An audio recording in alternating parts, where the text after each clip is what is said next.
Kung nagbabalak kang mag-alaga ng manok panabong, maliit man o malaki ang lugar mo, una sa lahat importante ang tamang setup. Kailangan malinis at maaliwalas ang kulungan para iwas sakit. Siguraduhin din na may sapat na espasyo ang bawat manok para hindi sila ma-stress o mag-away.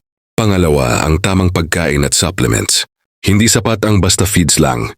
Kailangan ng protein-rich diet, vitamins, at regular conditioning para lumakas sila. Pangatlo, obserbahan ang kalusugan.